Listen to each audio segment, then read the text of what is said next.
নমস্কার। প্রথমে খাতায় কলমে ছিলাম, তারপরে সভা সমিতিতে ছিলাম, পরে ফেসবুকে এলাম। ফেসবুক এবং সভা সমিতি দুটোই পাশাপাশি অনেক দিন চলছিল। তারপর সভা সমিতি কমিয়ে দিলাম, প্রায় ছেড়েই দিলাম। ফেসবুকে থাকলাম। ফেসবুকে থাকতে থাকতে ফেসবুকেও আগ্রহ হারিয়ে ফেললাম। ফেসবুকেও আর থাকি না, বা নিজে তেমনভাবে অংশগ্রহণ করি না, অন্যের পোস্ট দেখি হয়তো। তো তারপরে এলাম, ফেসবুক ছেড়ে এলাম ইউটিউবে। ইউটিউবে কাজ জানতাম না, একদমই জানতাম না, এখনও জানি না। যাই হোক, আমার এক পুত্রসম আত্মীয়ের কাছ থেকে তার সহযোগিতায় অল্প কিছু কাজ শিখেছি। সেইটুকু দিয়েই আমি এই ইউটিউব ভিডিওগুলো বানাচ্ছিলাম এবং পোস্ট করছিলাম। একান্ত আমার সময় কাটানোর তাগিদে, কিছু করার তাগিদে, কবিতার সঙ্গে থাকার তাগিদে। শুধুমাত্র নিজের কবিতা লেখা, নিজের কবিতা পোস্ট করা, নিজের কবিতা অন্যান্য জায়গায় পাঠানো, অন্য জায়গায় অনুষ্ঠানাদিতে গিয়ে নিজের কবিতা পাঠ করা, এইগুলোতে আমার আগ্রহ ক্রমশই কমে আসছিল। আগ্রহ যে খুব তীব্র মাত্রায় কখনো ছিল তেমনটা নয়, কিন্তু এই আগ্রহ আমার ক্রমশ কমে এলো। এখন আমি ইউটিউবে ঢুকেছি। ইউটিউবে এসে ছোট বড় বিভিন্ন রকমের ইউটিউবে আমি পোস্ট করেছি।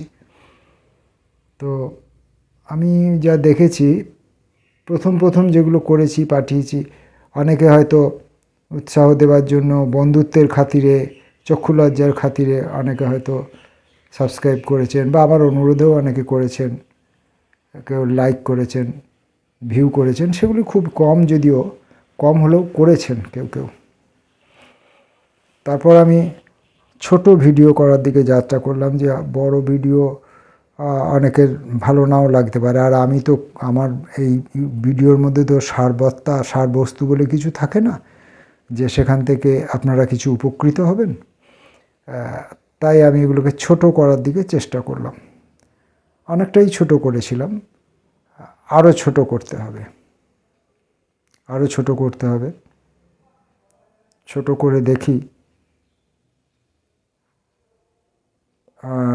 আপনাদের কাছে সুবিধে অসুবিধে কী হচ্ছে, ভালো লাগছে কি লাগছে না। তারপরে কি করব সেটা পরে বলবো।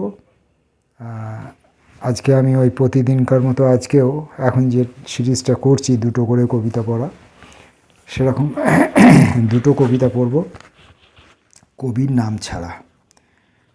নাম ছাড়া দুটো কবিতা।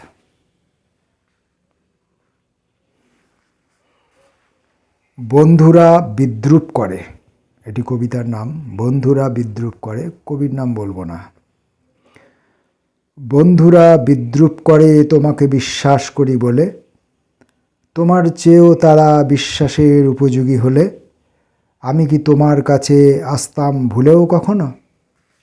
চারিদিকে অন্ধকার, দেখতেও চায় না ওরা কিছু, কি যেন দূরের শব্দে মাঝে মাঝে সামনে গিয়ে পিছু, ফিরে এসে বলে ওরা শোনেনি দূরের শব্দ কোনো।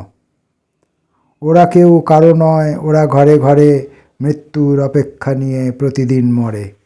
আমি যে কোথায় যাব, কখন কোথায়, এই ভেবে আমারও বেলা অবেলায় যায় ডুবে যায়। এখনও তোমাকে যদি বাহুডোরে বুকের ভিতরে না পাই, আমাকে যদি অবিশ্বাসে দুই পায়ে দোলে, চলে যাও তাহলে ঈশ্বর, বন্ধুরা তোমায় যেন ব্যঙ্গ করে নিরীশ্বর বলে। এটি আমি, এই যে মাত্রা ছন্দ যেভাবে আছে, আমি সেইভাবে বজায় রেখে পড়ার চেষ্টা করলাম। এই মাত্রা ছন্দ বজায় বা অন্তমিল বজায় রেখে পড়তে গেলে যেটা হয়, অনেক সময় এই কবিতার ভেতর যে বক্তব্যটা আছে এই বক্তব্যটাকে অনুসরণ করা হয় না, এই বক্তব্যটাকে অনুসরণ করা হয় না, অন্যের কাছে যথাযথভাবে পৌঁছে দেওয়া হয় না, বুঝতে অসুবিধা হয়, নিজেরও বুঝতে অসুবিধা হয়, অন্যকে বোঝাতেও অসুবিধা হয়। বোঝানো বলতে আমি ব্যাখ্যা করার কথা, বিশ্লেষণ করার কথা বলছি না, আমি যেটা পড়ছি সেই পড়াটাই নিজের কাছে পড়া এবং অন্যের কাছে পড়াটার ক্ষেত্রে অসুবিধা হয়। তাই আমি কবিতাটি অন্য রকমভাবে, যেভাবে আমি কবিতা পড়ি সেইভাবে আবার পড়ব। বন্ধুরা বিদ্রূপ করে তোমাকে বিশ্বাস করি বলে, তোমার চেয়েও তারা বিশ্বাসের উপযোগী হলে আমি কি তোমার কাছে আসতাম ভুলেও কখনো? চারিদিকে অন্ধকার, দেখতেও চায় না ওরা কিছু, কি যেন দূরের শব্দে মাঝে মাঝে সামনে গিয়ে পিছু ফিরে এসে বলে ওরা শোনেনি দূরের শব্দ কোনো। ওরা কেউ কারো নয়, ওরা ঘরে ঘরে মৃত্যুর অপেক্ষা নিয়ে প্রতিদিন মরে। আমি যে কোথায় যাব, কখন কোথায়, এই ভেবে আমারও বেলা অবেলায় যায় ডুবে যায়। এখনো তোমাকে যদি বাহু ডোরে বুকের ভিতরে না পাই, আমাকে যদি অবিশ্বাসে দুই পায়ে দোলে চলে যাও, তাহলে ঈশ্বর বন্ধুরা তোমায় যেন ব্যঙ্গ করে নিরীশ্বর বলে। এই শেষের প্যারাটা আরেকবার পড়ব। এখানেই কবিতার নির্যাসটুকু রয়েছে বলে আমার ধারণা। এখনো তোমাকে যদি বাহু ডোরে বুকের ভিতরে না পাই, আমাকে যদি অবিশ্বাসে দুই পায়ে দোলে চলে যাও, তাহলে ঈশ্বর বন্ধুরা তোমায় যেন ব্যঙ্গ করে নিরীশ্বর বলে। কবিতাটি পড়লাম। এরপরে একটি কবিতা পড়ব।